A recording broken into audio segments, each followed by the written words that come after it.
이 세상은 놀이터인가요? 전쟁터인가요?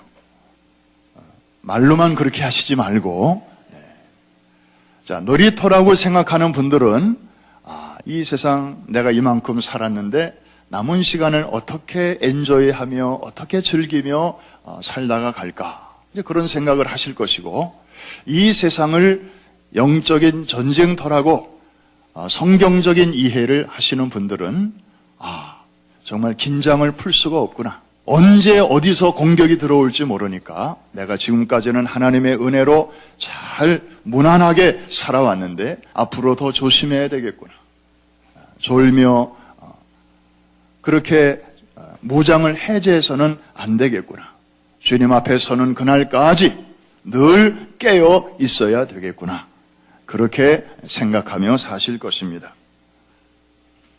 예수를 믿게 되면 전쟁이 끝난다, 모든 고민과 근심이 사라진다, 그때부터는 그저 평화시대가 도래한다, 이렇게 생각하는 분들이 있습니다. 어떤 면에서는 맞습니다.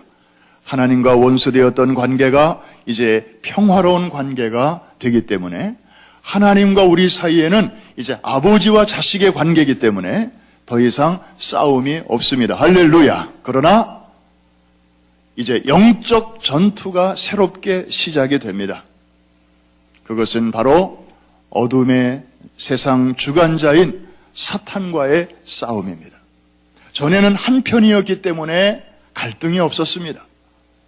그런데 이제는 우리가 어둠에 있다가 이제는 빛으로, 사단의 권세에서 하나님의 나라로 우리의 영적 주소지가 옮겨졌기 때문에 예수님을 우리 마음속에 모셔드리는 그 순간부터 새로운 싸움이 시작됩니다. 모든 전쟁에는 무기가 필요합니다. 무기가 없으면 아무리 용기 있게 전쟁터에 나갔다 할지라도 그 싸움에서 승리할 수가 없습니다. 그래서 오늘은 제가 여러분에게 무기 하나를 소개하려고 합니다. 잘 보십시오. 보이시나요? 2층에서도 보이시나요? 이것이 무엇입니까? 화살입니다. 오늘 본문에 이 화살이 전통에 가득한 자는 복이 있나니 저희가 성문에서 원수와 대적할 때에 결코 부끄러움을 당하지 아니할 것이다. 도대체 이 화살 속에 무슨 의미가 있기에 시편 기자를 통하여 그런 말씀을 하셨을까요? 잘 들어보시기 바랍니다. 여러분, 이 화살은 목적이 있습니다. 어떤 일을 하지요? 날아가서 짐승을 맞추거나 아니면 사나운 대적을 쫓아내는 그런 일을 합니다. 물론 이거는 진짜 화살은 아닙니다. 진짜 화살은 구할 수가 없어서 이렇게 장난감 화살을 구했습니다. 이 화살은 세 부분으로 이루어져 있습니다. 맨 뒤에 요 보들보들한 부분이 있습니다. 깃털입니다. 그리고 중간 부분에 길다란 화살대가 있습니다. 그리고 맨 끄트머리에는 가장 작지만 또 나름대로 어떤 역할을 맡은 그런 화살촉이 있습니다. 이 세 파트가 한 몸을 이루어서 이제 날아가는 것이고 목표를 맞추는 것이고 그리고 뭔가 변화를 일으키는 것입니다. 여러분, 이 세 부분은 가정 안에서 할아버지, 할머니 세대, 그 다음에 아빠, 엄마 세대, 그리고 어린이와 청소년 세대라고 그렇게 말할 수 있습니다. 여러분이 맨 뒤에 있는 이 깃털, 위치상으로는 맨 끄트머리에 있습니다. 전에는 사실 우리 할아버지, 할머니들은 인생의 한 중심부에 계셨습니다. 한창 때는. 그런데 지금은 이제 리타이어 하시고 이렇게 맨 뒤로 물러나와 있습니다. 이 깃털은 이 화살에서 가장 보드라운 부분입니다. 좋게 말해서 보드랍고 나쁘게 말하면 힘이 없습니다. 옛날에는 힘이 강했습니다. 체력적으로도 강하셨고 그리고 경제적으로도 힘이 있었습니다. 그런데 이제는 리타이어 하셔서 이렇게 맨 뒤로 물러나와 계십니다.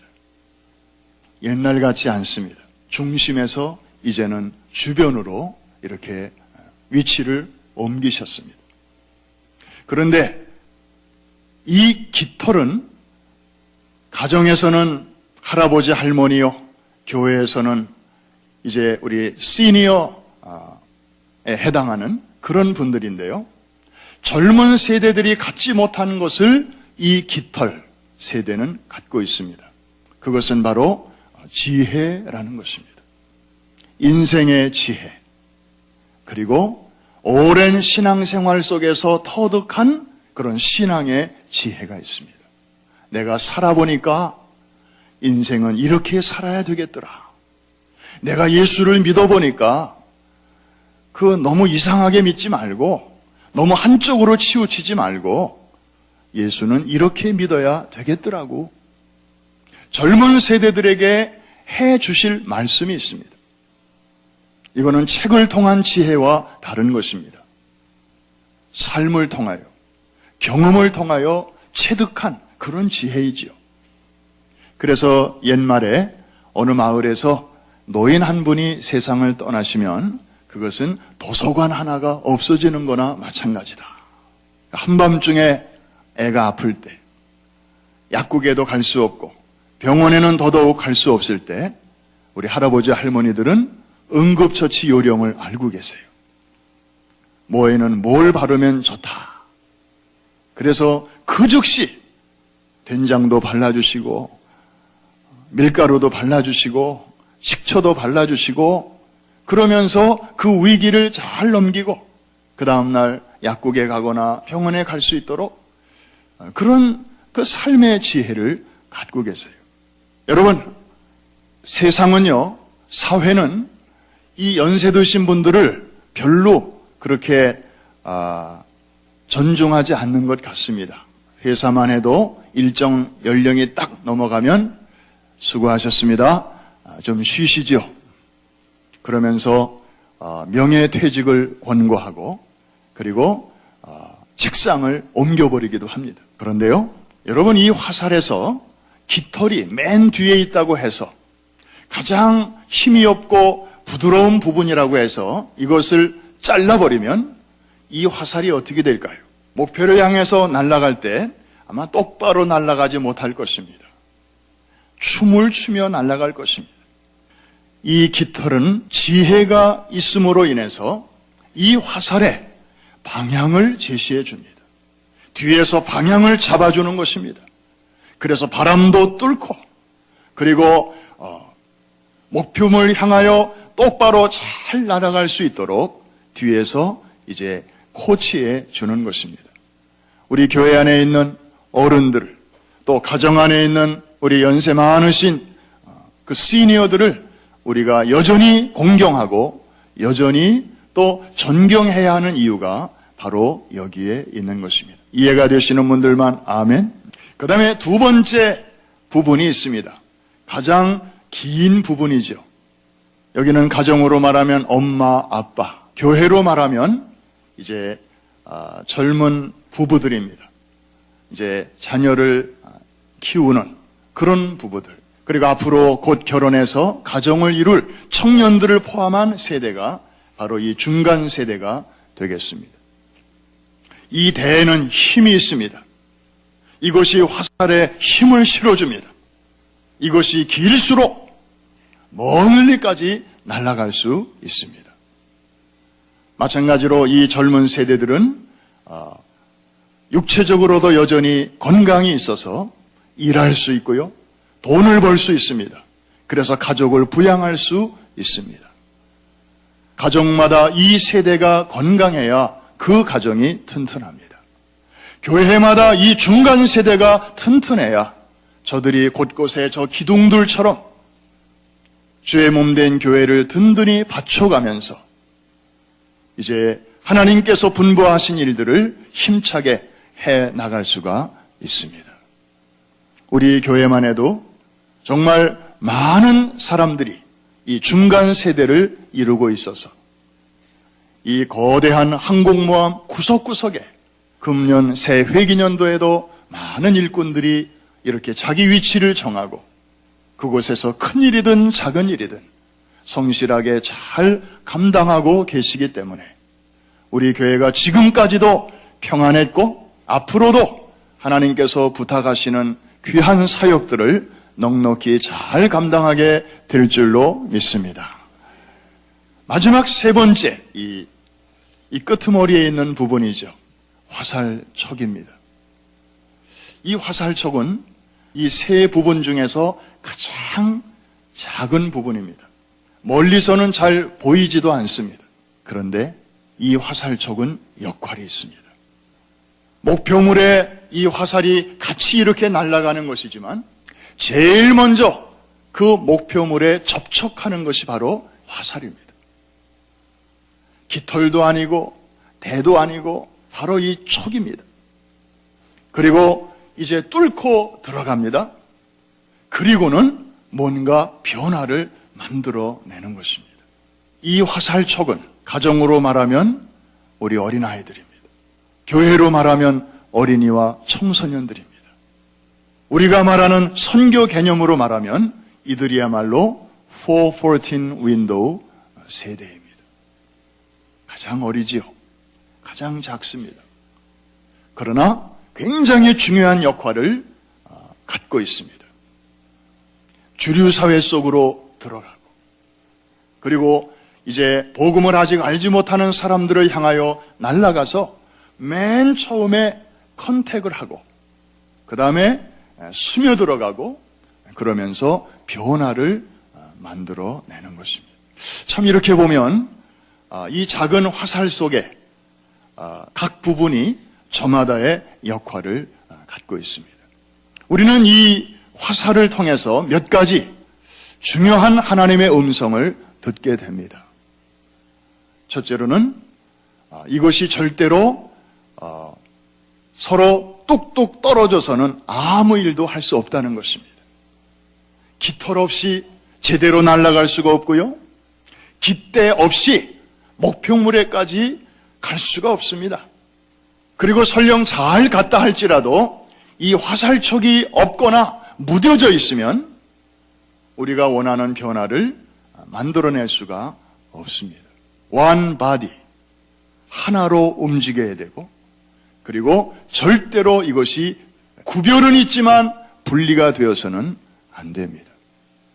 오늘날 안타까운 것은 가정도 그렇고 교회도 그렇고 점점 세대 간의 갭이 점점 벌어지고 있습니다. 한 지붕 밑에 살면서도 세대 간의 격차가 옛날보다 더욱더 커져가는 것 같습니다. 오죽하면 요즘은 쌍둥이도 세대차가 있다. 그 몇 분 사이로 먼저 나온 애하고 나중에 나온 애하고 뭐 똑같은 걸 주어도 똑같은 걸 보여줘도 생각하는 게 다르고요. 같지가 않아요. 더더욱이나 스마트폰이라는 게 요즘 생겨서 이제는 남녀노소 가리지 않고 다 이제 자기 세계가 그 속에 있다 보니까 점점 그 군중 속의 고독을 사람들이 느끼는 것 같습니다. 지난 9월 달에 한국에서는 추석 명절이 있었죠. 그 신문 기사를 보니까 유난히 조용한 추석이었다. 그래서 뭐 교통사고도 많이 안 나고 뭐 좀 이렇게 잘 됐다는 뜻인가 보다. 저는 제목만 보고 그렇게 생각했는데 기사를 읽어보니까 옛날처럼 식구들이 다 민족의 대이동을 통해서 고향집을 찾았는데 그래서 막 벅적벅적 식구들이 갑자기 늘어났는데 막상 밥상머리에 앉아서는 다들 고개를 45도 각도로 딱 숙이고 뭔가를 열심히 본다는 거예요. 애는 애대로 스마트폰을 보고 있고 또 엄마 아빠는 엄마 아빠대로 또 이걸 보고 있고 페이스북을 체크업하고 있고 그 다음에 또 연세 드신 분들은 연세 드신 분들대로 자기 나름대로 또 카톡으로 또 뭘 하고 계시고 그러면서 이제 그 며느리는 며느리대로 시어머니 눈치를 살피면서 남편한테 메시지를 보냅니다. 우리 친정에는 언제 갈 거야? 그러고 그러니까 식구들이 한 방에 많이 있음에도 불구하고 유난히 조용했다. 교회들도 마찬가지입니다. 한 차로 온 식구가 왔다가 이제 부모는 본당으로 가고 애들은 교육관으로 가고 부모는 한국말로 예배드리고 애들은 영어로 예배드리고 그래서 함께 가정 예배를 드리려고 보면 함께 부를 찬송이 없어요. 너무 자기들의 그 신앙 스타일이 달라서. 그래서 이제 이걸 어떻게 하면은 좀 갭을 줄여볼까. 그래서 같이 연합으로도 예배를 드리고 그 다음에 연합으로 예배 드릴 때는 항상 어른들은 아이들을 고려하고 아이들은 또 어른들을 고려하면서 그래서 서로의 언어로 같이 이렇게 불러주고 그 갭을 좁혀보려고 애를 씁니다.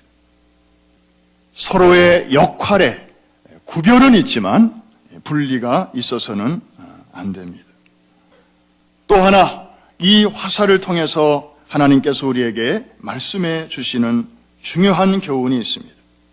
그것은 모든 세대가 하나님 앞에서 똑같이 소중하다는 것입니다. 한번 따라해 주시기 바랍니다. 모든 세대가 하나님 보시기에 똑같이 소중하다. 그래서 하나님은 구약 성경을 보니까 자주 당신을 소개하실 때 쓰시는 표현이 있습니다.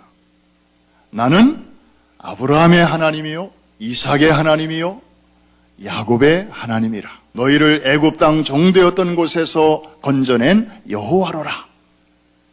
한 번도 아니고 여러 차례나 그렇게 말씀하셨습니다. 여러분, 아브라함, 이삭, 야곱 관계적으로 보면 아브라함은 할아버지고 이삭은 아들이고 그 다음에 야곱은 그의 또 아들입니다. 그래서 3대입니다.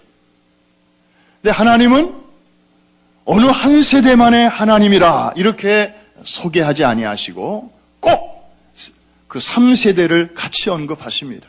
나는 아브라함의 하나님, 이삭의 하나님도 되고 야곱의 하나님도 되느니라. 여기에는 중요한 의미가 있습니다. 하나님은 모든 세대를 통하여 유일하신 참 하나님으로 그렇게 예배 받으시고 또 공경 받으시기를 기뻐하신다는 뜻입니다.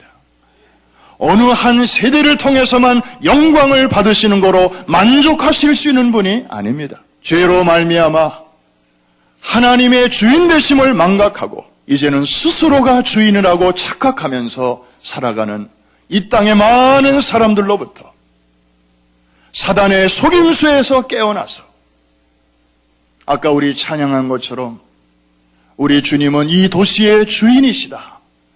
이 백성의 진정한 왕이시다. 우리의 삶의 진정한 주인이심을 언어와 민족과 백성과 방언을 초월해서 모든 열방이 그런 찬송과 고백을 드릴 수 있는 그날을 하나님은 지금도 기다리고 계신 줄로 믿습니다.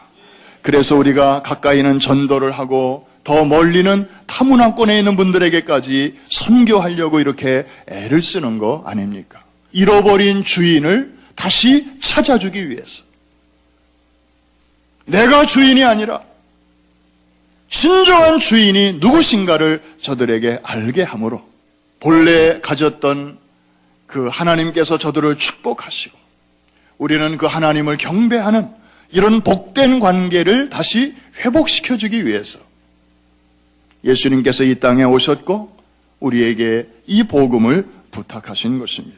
자, 아브라함의 하나님, 이삭의 하나님, 야곱의 하나님이라고 말씀하실 때 꼭 3대만을 말하는 것일까요? 하나님의 커패시티가 그 정도밖에 안 되셔서 그렇게 말씀하시는 걸까요? 아니죠. 유대인의 사고방식에 따르면, 히브리적 사고방식에 따르면 3이라고 하는 숫자는 둘보다 하나 많고 넷보다 하나 적은 그런 숫자적인 개념도 때로는 있지만 상징적으로는 모든 것을 의미합니다. 여러분, 사도 바울이 육신에 가시가 있었습니다. 그래서 그것 때문에 너무 괴롭고 힘들어서 하나님 앞에 기도 왜 안 했겠어요? 성경에 보니까 몇 번 기도했다고 그랬어요? 세 번이나 간구했다.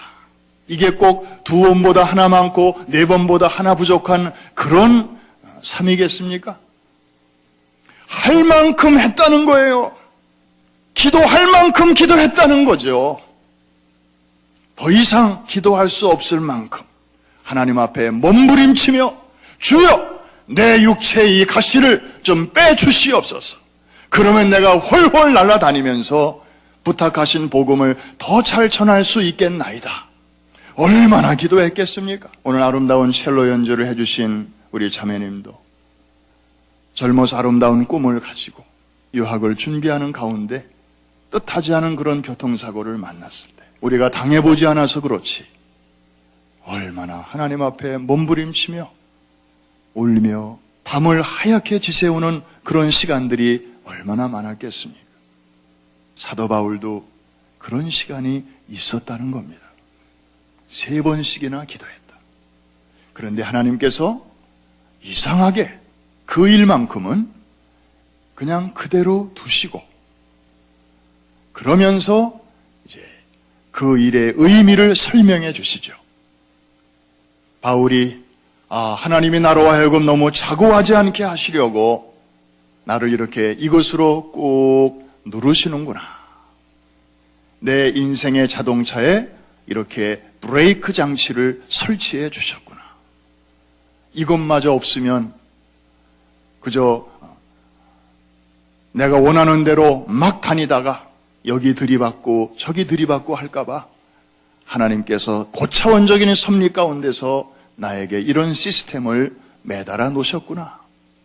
바울이 그것을 깨닫는 순간 바울의 마음속에는 말할 수 없는 평안과 평화가 찾아오게 되어서 내 은혜가 내게 족하도다.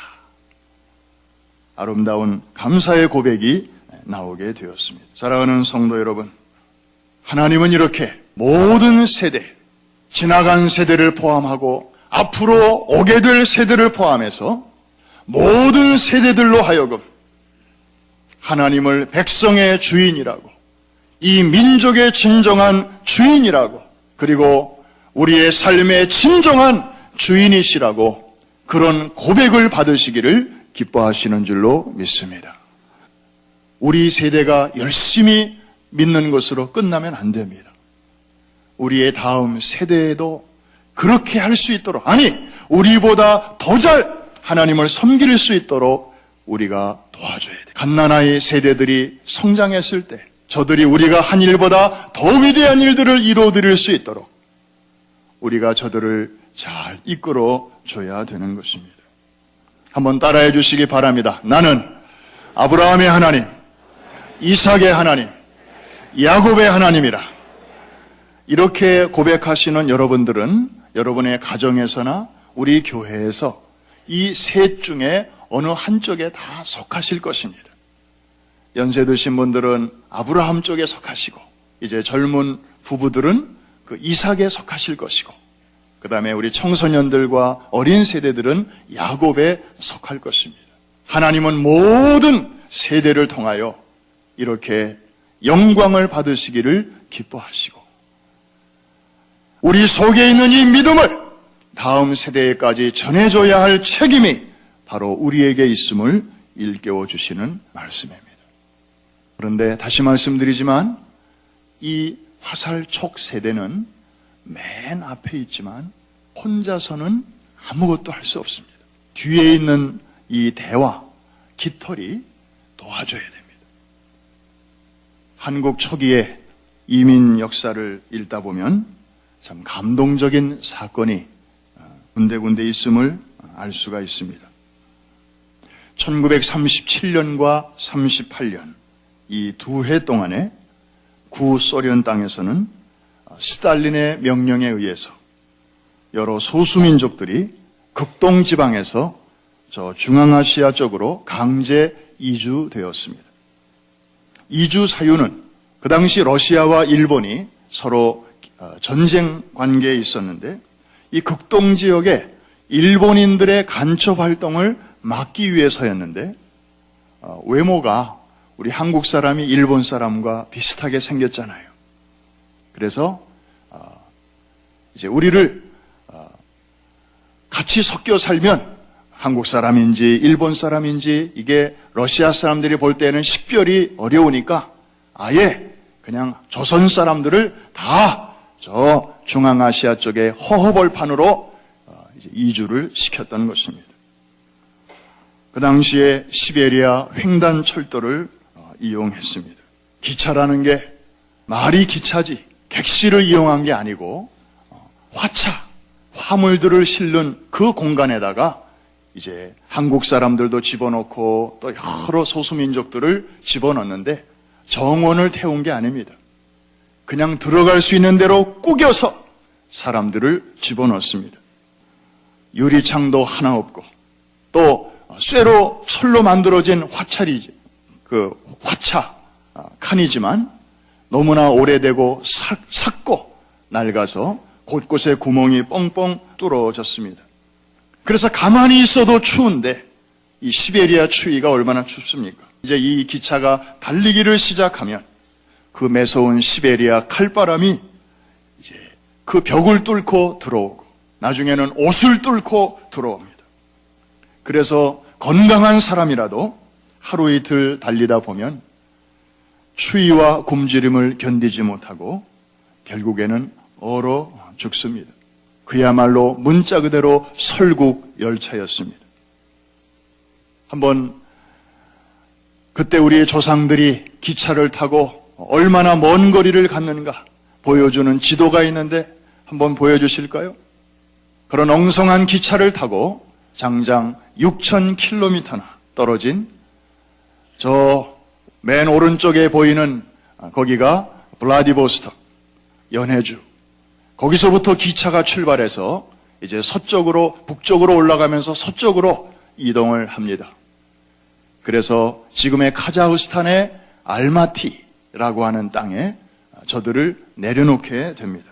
대부분 가는 저 도상에서 대부분 다 얼어 죽습니다. 그런데 목적지에 도착해서 기차 칸을 열어본 러시아 사람들은 깜짝 놀라게 됩니다. 그리고 숙연해졌습니다. 왜냐하면 다른 소수민족들이 탄 칸을 열어보니까 사람들이 이 구석 저 구석에 각자 살아보려고 막 몸부림치고 몸을 웅크리고 그러다가 다 뿔뿔이 흩어져 죽어 있는데 이 조선 사람들, 고려인들이 탄 그 화차를 열어보니까 거기에는 특별한 형태로 사람들이 이렇게 있었기 때문입니다. 서로 어깨동무를 한 채 커다란 원을 이루고 있었습니다. 할 수 있는 대로 큰 원을 이루고 있었습니다. 그리고 가만히 보니까 원이 하나가 아니었습니다. 이 바깥에 큰 원이 있고 그 안에 보니까 또 다른 원이 있고 그 안에 보니까 또 원이 있는데 가만히 보니까 제일 연세 많으신 분들이 맨 바깥에 있었다는 것입니다. 그리고 안으로 들어갈수록 이제 중간 어른들이 있고 그리고 가장 안쪽에는 어린이와 청소년들이 그 안에 있었습니다. 더 놀라운 사실은 그 바깥에 있는 어른들이 자신들의 웃옷을 벗어서 그 안쪽에 있는 젊은이들에게, 어린이들에게 그 옷을 입혀준 채로 자기들은 싸늘하게 죽어 있었던 것입니다. 러시아 사람들이 보고 깜짝 놀랐습니다. 저들의 희생과 저들의 이 다음 세대를 향한 이 마음이 하늘로도 전달이 되었는지 대부분 다 굶어 죽고 얼어 죽었지만 그 겹겹이 쌓여있는 서클, 맨 안쪽에 있는 어린이들과 청소년들 몇 사람이 살아남았어. 아무것도 없는 허허벌판에 이제 내려지게 되었습니다. 저들은 자기들을 위해서 이렇게 부모님들이, 할아버지, 할머니들이 스스로를 희생한 그 사랑이 헛되지 않도록 저들은 눈물을 삼키면서 그 척박한 땅에 이제 삽질을 하고 곡괭이질을 하면서 3년 만에 그 동토의 땅에 첫 수확물을 거두게 되었습니다. 다음 사진을 한번 보여주실까요? 저것은 바로 그 카자흐스탄의 알마타, 그 도시의 한쪽에 세워진 유적비라고 합니다. 저도 직접 가보지는 못했습니다마는 그 1930년대 말에 시베리아 그 기차를 타고 저런 땅에 내려진 사람들이 그 추위와 싸우면서 저런 땅굴 속에 거하면서 추위를 피하면서 저 땅을 일구었던 그 조상들의 흔적을 이제 저 비문에다가 이렇게 적어 놓았다고 하는 것입니다. 다음 사진은 저 땅이 이제 고려인들의 저 열심히 부지런히 일하는 노력을 힘입어서 저렇게 공동체, 집단 농장을 일구고 저기서 많은 수확을 기적과 같은 그러한 많은 열매들을 거두게 되었습니다. 우리 한국인들의 모습이 저기 보이죠? 마지막 사진. 그 초기에 저 땅에 이주되어서 사랑하는 가족, 부모, 또 할아버지, 할머니를 먼저 보낸 한 후손이 저렇게 뭔가를 깊이 생각하는, 열심히 일하는 그 수건을 머리에다 두르고 뭔가 상념에 잠겨있는 그런 모습을 볼 수 있습니다. 사랑하는 성도 여러분, 이 민족이 바로 우리 한국 민족입니다. 자기는 죽어서라도 다음 세대를 위해서라면 기꺼이 희생할 준비가 되어 있는 그런 피가 흐르는 그런 민족이 바로 고려인이고 대한민국 사람인 줄로 믿습니다. 미국에 이민 오신 여러분들도 시대는 다르지만 마음은 마찬가지가 아니겠습니까? 한국에 있었더라면 좀 이런 고생 안 하셔도 될 텐데 물설고 낯설은 이 미국에 왜 오셨습니까? 이렇게 물어봤더니 여생이라도 좀 편안하게 보내고 싶어서 왔습니다. 이렇게 말씀하신 분은 10명 중에 3분 정도밖에 안 되고 나머지 7분은 저는 괜찮습니다. 우리 애들만이라도 좀 입시 지옥에서 벗어나서 좀 넓은 세상에서 호연지기를 좀 기르면서 큰 꿈을 가지고 그렇게 살게 하고 싶어서 제가 고생은 좀 되더라도 이렇게 미국 이민을 결심하게 되었습니다. 사랑하는 성도 여러분, 이게 바로 우리의 마음입니다. 하나님께서는 이제 그 마음을 세계 선교를 위하여 지금 사용하고 싶어 하십니다. 모든 세대가 다 중요합니다. 하나님은 모든 세대의 하나님이 되십니다. 그런데 이제 맨 앞장서서 목표물에 다가가고 목표물을 접촉을 하고 그리고 변화를 일으켜야 할 소중한 사명을 맡고 있는 세대가 바로 이 세대입니다. 어린이와 청소년 세대입니다. 화살과 같이 함께 날아가서 함께 역사하고 그리고 뭔가 변화를 추구할 수 있도록 하나님께서 이제 다음 세대들을 이렇게 전략적으로 사용하기를 기뻐하시는 것입니다. 이게 바로 414 윈도우의 핵심 정신입니다. 이해가 되시면 아멘? 그런데 그 뒤에는 반드시 어른들이 있습니다. 이 아이들이 중요하니까 이 아이들만 소중하다. 그건 414이 아닙니다. 그래서 우리 담임 목사님께서도 세계 선교에 그렇게 바쁜 일정을 보내시면서도 틈만 나시면 어른들을 모시고 함께 시간을 보내시고 그동안에 기도해 주시고 희생해 주시고 섬겨 주신 그분들의 그 사랑을 또 격려하면서 지금까지도 그렇게 하셨거니와 앞으로 하실 일이 더 많습니다. 앞으로도 이 깃털의 역할을 잘 감당해 주십시오. 주님 오시는 그날까지, 주님 앞에 가시는 그날까지. 그래서 지난번에 항공모함에서 잠깐 내려서 유람선 특별 휴가를 한 90여 분이 잘 다녀오셨습니다. 이제 그분들은 이제 힘을 얻으셔서 이제 우리가 할 일이 분명하다. 다음 세대들을 위해서 우리가 뭘 해야 할 것인가?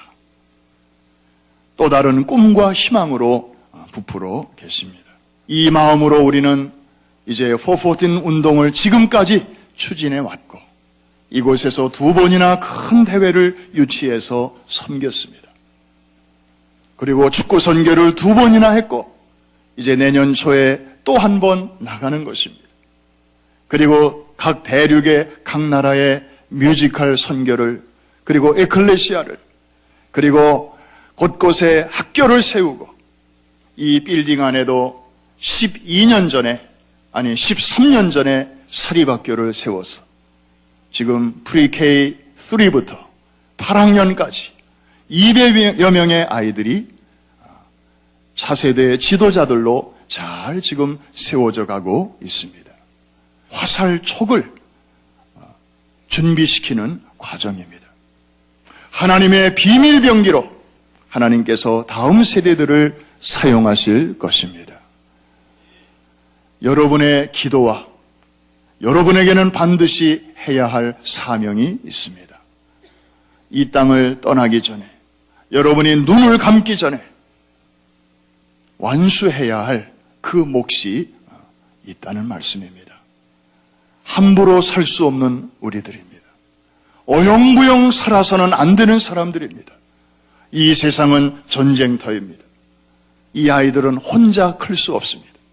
여러분들이 뒤에서 서포트 해주셔야 됩니다. 이러한 아름다운 운동이 이제 다음 주에 방콕에서 열리는 4번째 글로벌 서밋을 통해서 이제 한 세대를 매듭을 짓고 이제 전 세계로 각 지역으로 이러한 전략이 전술과 함께 퍼져나가서 주님 오심을 앞당기는 아름다운 계기가 될 수 있도록 여러분 기도해 주시고 또 가서 수고하는 분들을 위해서 또 기도해 주시고 앞장서서 일하시는 우리 담임 목사님을 위해서 여러분 기도해 주실 때에 전선과 후방이 합력해서 하나님 나라의 놀라운 확장을 가져다 주실 줄로 믿습니다. 오늘 본문 말씀을 다시 한번 우리 마음에 새기고 기도하겠습니다. 시편 127편 4절과 5절 우리에게 주시는 사명으로 받으면서 큰 음성으로 한번 읽겠습니다. 시작. 젊은 자의 자식은 장사의 수중의 화살 같으니 이것이 그의 화살통에 가득한 자는 복되도다. 그들이 성문에서 그들의 원수와 담판할 때에 수치를 당하지 아니하리로다. 아멘. 우리 다 자리에서 한번 일어나십시다. 여러분은 이 시대의 아브라함이요, 이 시대의 이삭이요, 또 이 시대의 야곱입니다. 하나님은 아브라함의 하나님, 이삭의 하나님, 야곱의 하나님이 되십니다. 우리 조상들은 다음 세대들을 진정으로 위할 줄 알았습니다. 기꺼이 자신을 내놓았습니다. 그래서 척박한 땅에 저렇게 황무지의 장미꽃이 피는 것처럼 오늘날 카자흐스탄에서도 고려인 그러면 가장 앞선 민족, 가장 잘 사는 민족으로 그렇게 일컬음을 받고 있습니다. 우리가 지금 하고 있는 414 운동도 바로 그러합니다. 지금은 열매가 아직 가시적으로 보이지 않을 수 있습니다. 그러나 여러분의 눈물의 기도와 사랑의 희생과 헌신이 주 안에서 결코 헛되지 않을 줄로 믿습니다.